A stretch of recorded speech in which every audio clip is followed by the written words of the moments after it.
Southeast Radio's Business Matters with Karl Fitzpatrick. Southeast Radio. Welcome back to Southeast Radio's Business Matters with me, Karl Fitzpatrick. The He Shi tanning product first hit the market back in 2004. 15 years on, the mother and daughter team behind the brand, Hilary McMurray and Shelley Martin, are celebrating strong growth in the European market, and they join me now on the phone to reveal the secret ingredient to their success. Hilary, perhaps you might start the interview by telling us about the vision which you had for He Shi back in 2004. Well, actually, in 2004, there probably wasn't a vision because it was something that evolved. Originally, what we had was a part-time sunbed hire business, which then developed into supplying commercial sunbeds to salons. And from that, it went on to supplying products to use on sunbeds in salons. And again, that further developed into me buying a salon, which I had for a few years, and to be honest, the insight that I got from running that salon was invaluable to the next stage, because what really happened was we identified a gap in the market for a self-tanning brand that was a safe alternative, if you like, to natural sun tanning. And Hilary, how has the brand developed over the past 15 years? Well, over the past 15 years, it started out with one product. It was the He Shi liquid tan, which was launched in 2004. That was the original hero product, and it still is today, actually. And I think, to be honest, it changed the way consumers looked at tan because it had a colour guide. So that was really good from the point of view that you could see it going on. So you couldn't really make any mistakes. It was kind of foolproof. And then it developed just really into supplying salons, and then we developed into supplying department stores, and then it developed into supplying distribution, and of course the export market came in, and then more products developed as well. So it followed on with a range of products. And that's something that we've sort of strived over the years to just continually evolve with improving formulations, etc.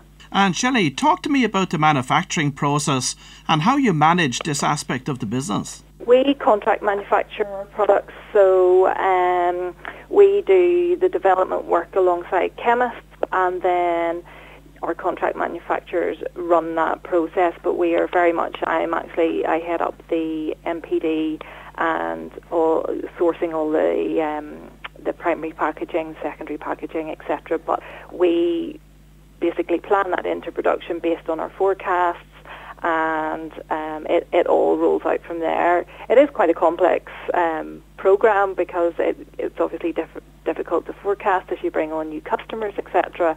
But I think we've got it hopefully down to a good level at the moment. Now, of course, something that has been a bone of contention for many over the years has been the scent and the smell from the tan itself. And of course, there's going to be a smell because of the active tanning ingredient in the products. What have you done to disguise this? It was really something that we worked on from the very beginning. We actually don't put that much fragrance into our products, try not to, because usually that also adds a part of a reaction with the skin, and the DHA, the active tanning ingredient in the product, will always give off a smell. You just can't. It's about minimising it. You can't get rid of it as such. So we very much work with the fragrance houses to try and find the best fragrance that can disguise that smell and work with most people's skin tones.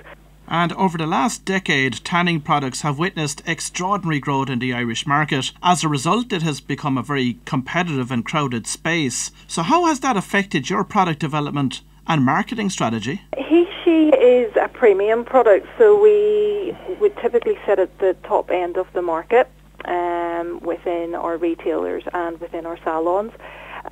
We back in 2004 we developed the product and sold solely through beauty salons, but as more and more competitors come on board, obviously the products were then sold in retail, and we had to follow suit, that because people were actually shopping in the retailers, in the pharmacies, in the department stores, for the product as well. So we actually had two arms to He Shi as a brand. We have our salon extension with spray tanning and professional treatments, and then we also have the retail side of things.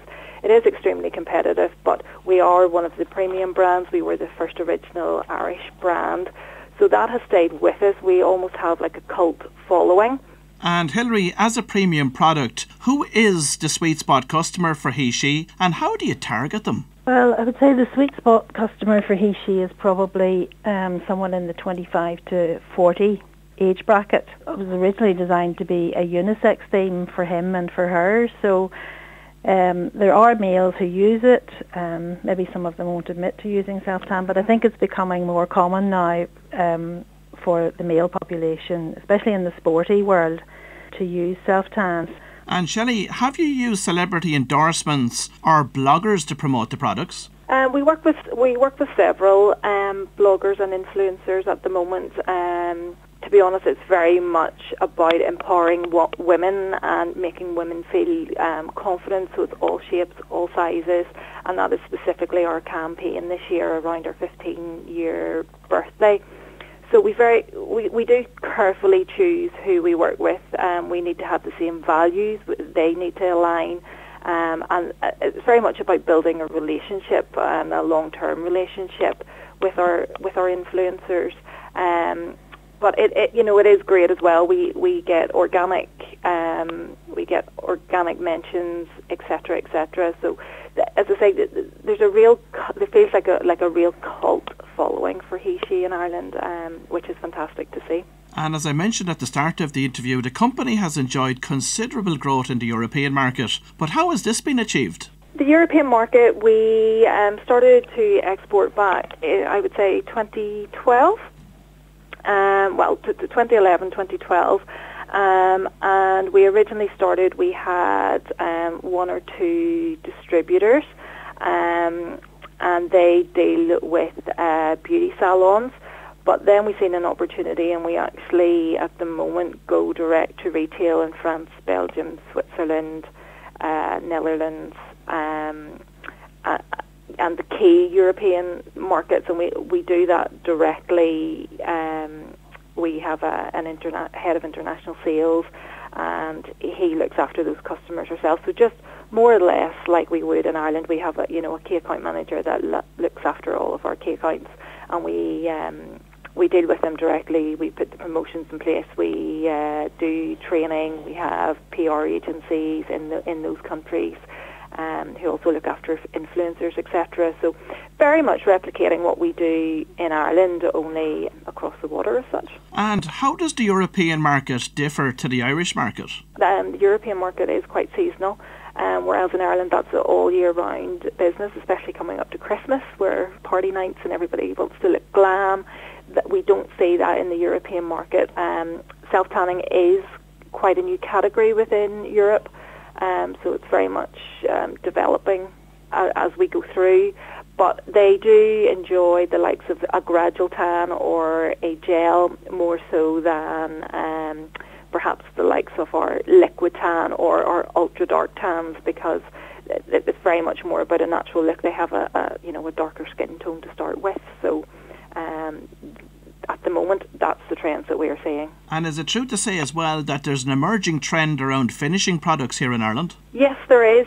We're definitely seeing that. It's not just about your tan now. Everybody has an illuminator, a bronzer, some sort of a finishing product on top of your tan.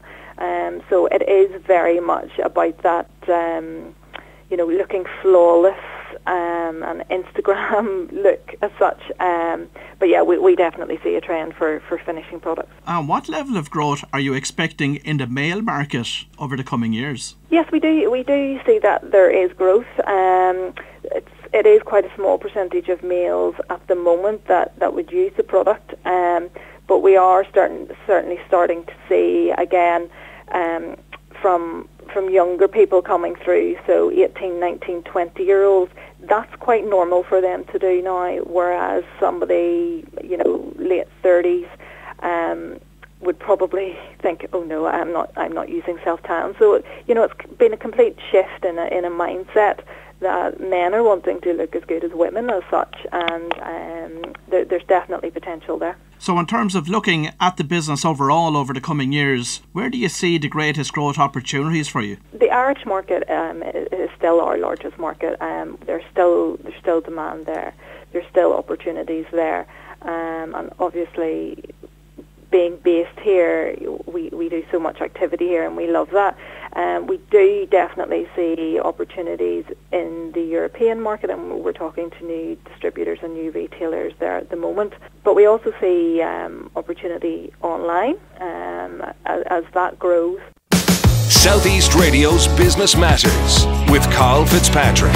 Southeast.